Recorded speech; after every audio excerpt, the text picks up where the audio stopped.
வணக்கம். எல்லாம் வல்ல மூகாம்பிகையினுடைய அருளோடு இன்றைய சிந்தனைகள்.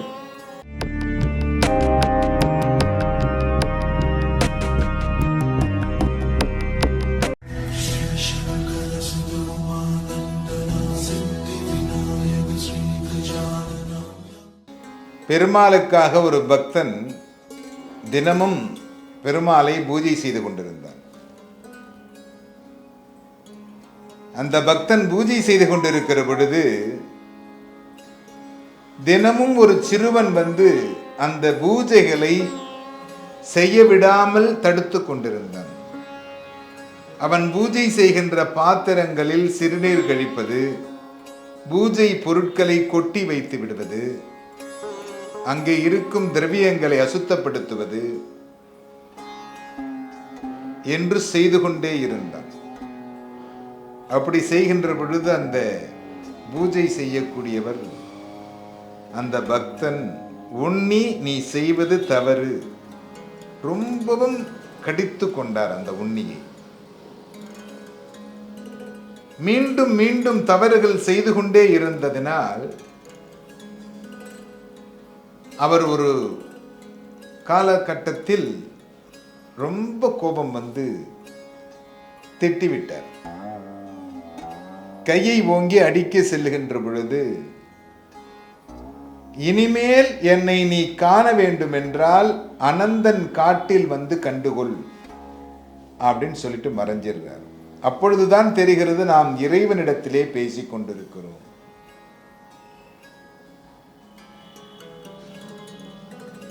அப்படின்னு உடனே இவர் இந்த அனந்தன் காட்டை தேடி அலைந்து கொண்டிருக்கிறார். எங்கெல்லாமோ செல்லுகிறார். அனந்தனுடைய காடு எங்கே இருக்கிறது, யாரையெல்லாம் கேட்டு பார்க்கிறார். இந்த காடை நீண்ட நாட்களாக தேடி வருகிறார். இந்த காடு எங்கே இருக்கிறது என்பது தெரியவில்லை.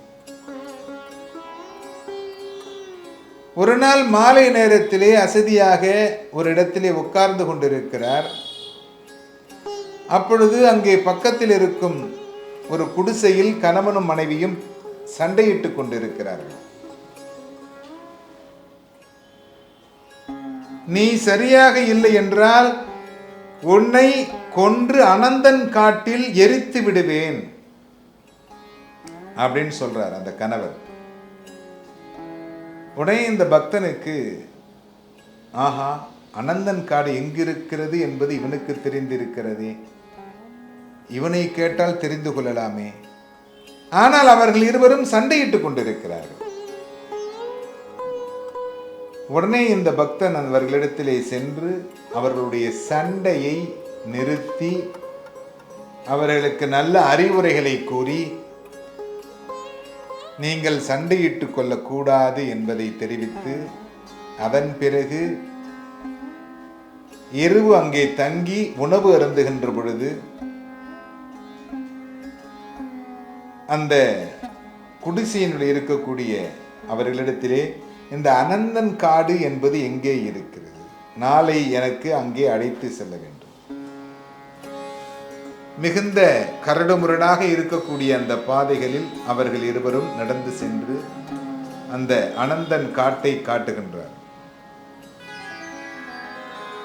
அந்த அனந்தன் காட்டிலே கிருஷ்ணர் உண்ணியாக இல்லை, பத்மநாபனாக, மிகப்பெரிய பத்மநாபனாக காட்சி தருகிறார். இந்த பக்தனுக்கு சந்தோஷம், அளவில்லா சந்தோஷம். சுவாமி சயனத்தில் காட்சி தருகிறார். எப்படி இருக்கும்? அதாவது திருப்பதி மலை மீது ஏறுகின்ற பொழுது, நடந்து ஏறுகின்ற பொழுது மிகவும் சிரமமாக இருக்கும். ஆனால் அந்த பெருமாளை பார்த்தவுடனே ஒரு சந்தோஷம் வரும் பாருங்கள். அதை அனுபவிக்கின்றவர்களுக்குத்தான் தெரியும் அந்த சந்தோஷம். இறைவனுடைய அனுகிரகம் அப்படிங்கிறது அப்படித்தான். இந்த சந்தோஷத்தில் கூத்தாடி இறைவனை வழிபாடு செய்கிறார். மிகப்பெரிய பத்மநாபனாக இருப்பதனால் பிரதர்ஷனம் செய்ய முடியவில்லை, இவரை சுற்றி வந்து வணங்க முடியவில்லையே. ரொம்ப பெரிய சிலையா இருக்கிறதுனால இவரை நம்மளால தரிசிக்க முடியவில்லை, முழுமையாக தரிசிக்க முடியவில்லையே. என்ன செய்வது? பிரார்த்தனை வைக்கிறார் சுவாமி இடத்திலே, பகவானே, உன்னை சுற்றி வந்து நான் வணங்க வேண்டும், உன்னை முழுமையாக காண வேண்டும், எனக்கு நீ அருள் புரிய வேண்டும். சுவாமியும் மனமிறங்கி அருள் புரிந்து அவருடைய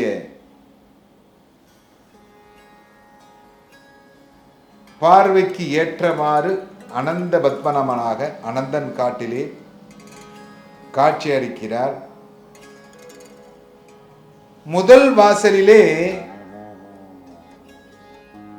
பரமசிவனாகவும், இரண்டாவது வாசலிலே பிரம்மாவாகவும், மூன்றாவது வாசலிலே பத்மநாபனுடைய பாதத்தில் பெருமாளாகவும் மகாவிஷ்ணுவாகவும் காட்சி தருகிறார்.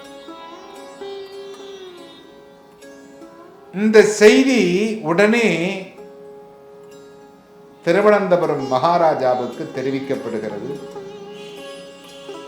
அங்கே இருக்கக்கூடிய முக்கிய அந்தணர்களை எல்லாம் அழைத்து வந்து இந்த அனந்தன் காட்டிலே ஒரு கோயிலை கட்டி அவர்கள் பிரசன்னம் பார்த்து இங்கே நடக்கக்கூடிய பூஜைகள் இப்படியெல்லாம் நடக்க வேண்டும் என்று அந்த பக்தன் கூற, அதன் பிரகாரம் இன்றைய அளவும் நடந்து கொண்டிருக்கின்றது தான் அனந்த பத்மநாப சுவாமி திருக்கோவில். இது பெருமாளே தன்னுடைய பக்தனுக்காக அந்த இடத்தில் காட்சி கொடுத்த இடம்தான் அனந்த பத்மநாப சுவாமி கோவில். திவ்ய தேசங்களில் ஒன்றாக கருதக்கூடியது,